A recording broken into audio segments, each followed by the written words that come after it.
Alright guys, got a little advice here and warnings for the feeble-minded driver. No offense intended, but if you go through the parking lot of service stations where they got the tank fill-up valves that stick up about 6 or 8 inches out of the ground, look like a fire plug sticking up out of the ground, you're liable to tear your transmission pan off your car. And that's what the old lady done. But I mean, I get a little excitement every now and then. I've been working on a dozer here for a long time, and every once in a while a little excitement. It ruined this pan. I thought I could straighten it, but I'm not going to chance that. What made it so rough is when it broke one of the bolts out and broke it off flush with the bottom of the transmission. You can see where when it rocked it back, it bit a hole. The washer that's made onto the bolt, when it rocked back and broke it, it poked a hole through it right there and messed it completely up. This old rack has paid for itself already. I've for years wanted a rack, got tired of having to lay on the ground to work on things, and now I can do it. The little yellow AMC Spirit needed to be got out anyway and cranked, washed off. So here's what happened, and here's how you get the bolts out. The one it broke off was this left driver's side front one, and right there would be the original way it looked when it was in there. Screwed all the way up, and then when it broke it, rocked it back that way. See the indentation it put in the transmission itself, but that's flush. I don't foresee any trouble with that. It was broke off right flush with the bottom of the transmission, all cockeyed looking and rounded and crooked. So I done the best I could to put a center punch right in the dead center of it. I didn't have my seeing glasses, so I should have took time to go down to the house and get them, but I didn't. But anyway, there's what you end up having to do. Drill a hole up through the center, take a ease out, tap it up into it's best to get dead center of that screw if you can. I didn't get dead center, but I got close enough that it didn't harm the thread on the transmission. So I was really relieved when that come out. I really, really, truly was.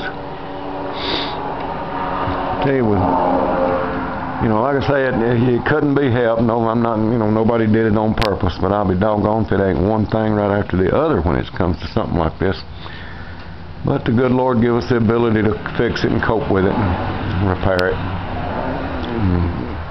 50% skill, 50% luck. It's what lets you get these broke out bolts out to start with. Got the dozer took apart, went ahead and painted the undercarriage black primer. I've decided now that I've got all the old parts off the back of it, the original parts, there's plenty of room to put a full-size GM caliper back there. I just monkey-butted around Saturday to everything closed, and I didn't go get no parts, so it's just going to have to sit here until tomorrow. Should be Monday the 24th. But I'm going to do it right. It's going to be nice when it gets brakes on it. It's going to be very, very, very nice. I'll be proud of it. Still got a long way to go though. Golly, got to do the blade, the hydraulics, the alternator, the starter. Got to box in the seat unit back here. Put a roll cage on it.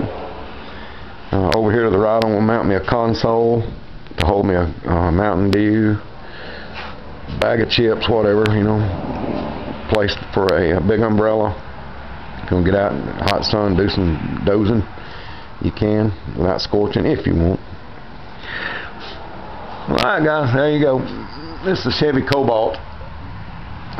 We bought it new. It ain't got but about between 40 and 50,000 miles on it, so it hadn't been drove a lot, but I'm so proud of it.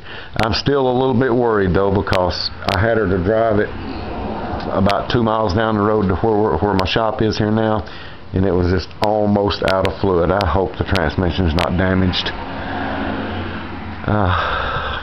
I just didn't want to fool the wrecker.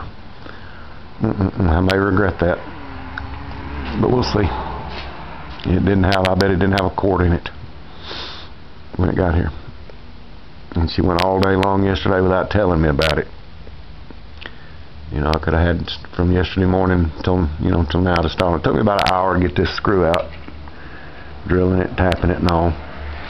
There's the drill and the small bits. Always start out with as smaller bit as you can. center punch. You want a little center punch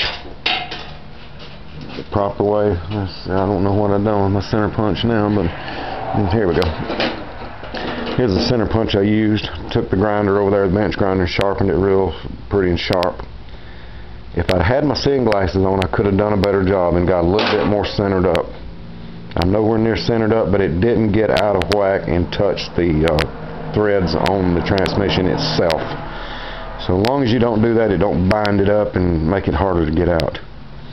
So when I put the crescent wrench on that little ease out, I said, please, Lord, let this turn out of there. And right out it come. Luckily, it's a new car and wasn't rusted in there. You know, I've seen them to where you had to take, if they were sticking out far enough, you could weld a little long piece of metal to the end of the bolt and just rock it back and forth, heat it and rock it, heat it. But on this aluminum transmission, you couldn't have heated it much. So I'm dropping the bolts down here. Well, all right, folks. It won't take me long on these brakes. Got to put a rubber boot around this telescoping slide right here to where when it telescopes in and out, you know, grease comes with it. And eventually it is going to mud up and cake up with dirt and stuff right there and stop the whole thing up. So before I go back together with it this time, I'm going to put a rubber gasket, a rubber seal around it, clamp it here and clamp it there with a nice piece of rubber so dirt and stuff can't get in there. Got the wheels painted. I'm going to do the tracks here pretty quick, paint the tracks.